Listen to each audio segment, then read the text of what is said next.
With October coming to an end and Halloween being right around the corner, I wanted to go over some of the best and most iconic Halloween-themed comic specials, some being terrifying and others more fun. So, let's get into it.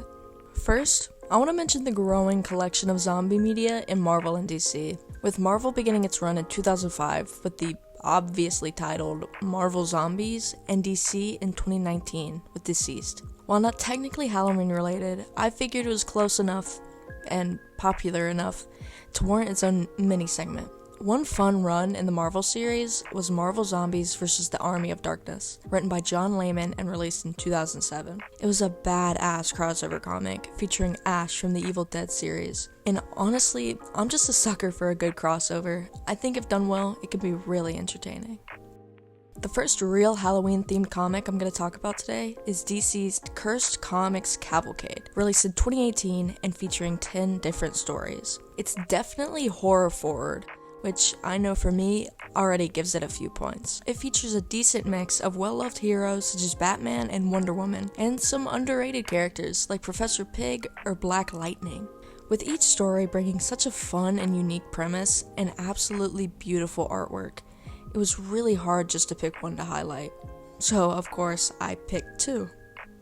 The first being The Spread, written by Tim Seeley and art by Kyle Hotz.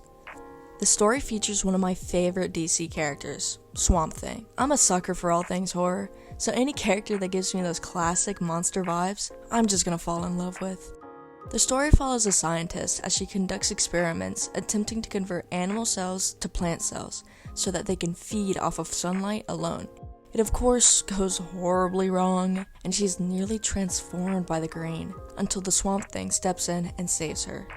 We go from seeing what's inside her head, which is beautifully drawn, full of bright colors and mind-boggling imagery, to the more bleak outside world. It's possibly a bit too short, just throwing you right in the middle and leaving just as quick as it came, but it is definitely worth a read, even just for the art alone. The other story I wanted to mention from the series was Yellow Jack, written by Gabriel Hardman and Corinna Bechko. It's set in 1850s New Orleans during the yellow fever epidemic and stars Jason Blood and the demon Etrigan, two characters who I haven't read a lot of. The story begins with a newly freed Etrigan inhabiting a wealthy man's body who is afflicted by the yellow fever, this fever affecting their shared mind and causing them to go on a killing spree. His wife seeks out Jason Blood, who performs a ritual to transform himself back into the demon's host. We then see him snap the wealthy man's neck as we find out that he was actually an abusive husband, and in reality, the demon was doing her a favor. This is an interesting story about battling selfishness and the lines between right and wrong. Definitely a scary concept. The next Halloween special was also released in 2018. It's the Avengers Halloween special. This one has 5 stories, which are all disturbing and gruesome in some way. This was also hard to just pick one, especially seeing as one is an homage to The Thing, and the other, The Phantom of the Opera. But I managed to narrow it down to just one though, and it is neither of those. I chose The Eyes Have It, written by Rob Fee and illustrated by Ian Moran. It shows Matt Murdock getting surgery in order to regain his eyesight. As he wakes up, he sees his best friend, Foggy, and believes the operation was successful. Suddenly, he begins to see a vision of Bullseye in his room. Grabbing a pair of scissors, he throws them at Bullseye, believing he is protecting his friend. Instead, they end up in Foggy's chest, killing him. The visions then get worse. He sees a dead Karen Page, Heather Glenn, and others, all taunting him. He receives a call from his doctor, informing him that there is a hallucinogen placed in the tear ducts of his new eyes, and the effects are permanent.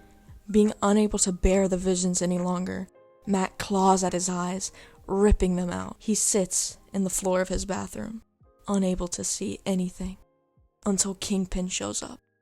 This story has a lot of potential, with the last page being absolutely chilling. However, it's extremely straightforward and leaves little to no room for suspense. And in my opinion, the scariest part of horror media is the suspense. Every moment where you wonder what is going to happen next is, to me, far scarier than any payoff, which is why the ending of this is so good, but the rest leaves a bit to be desired.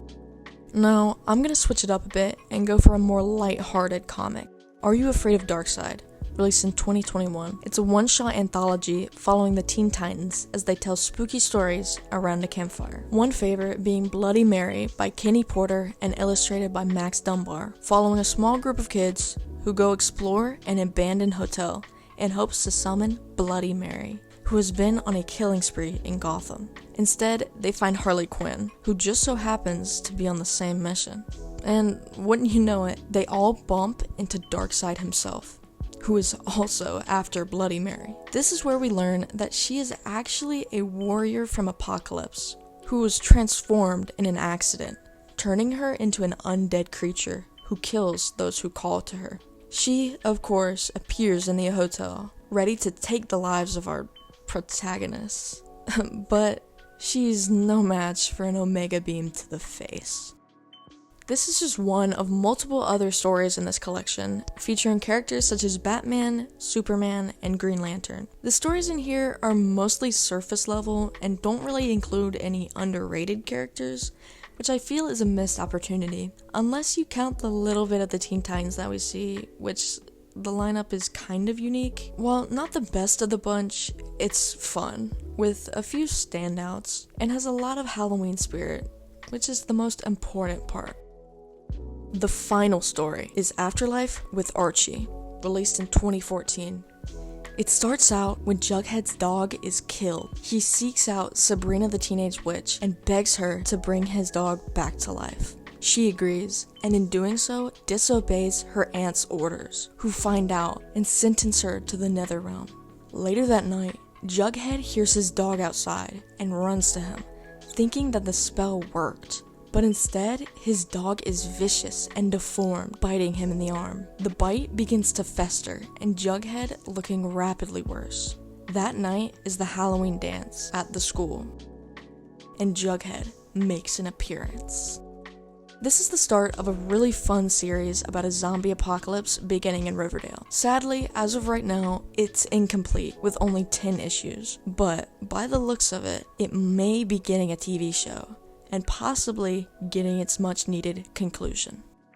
So, that was it for this video on the greatest Halloween comic specials. I hope you enjoyed it. I thought it was a pretty fun one. So if you have any suggestions on what you want me to talk about next, please leave it in the comments below.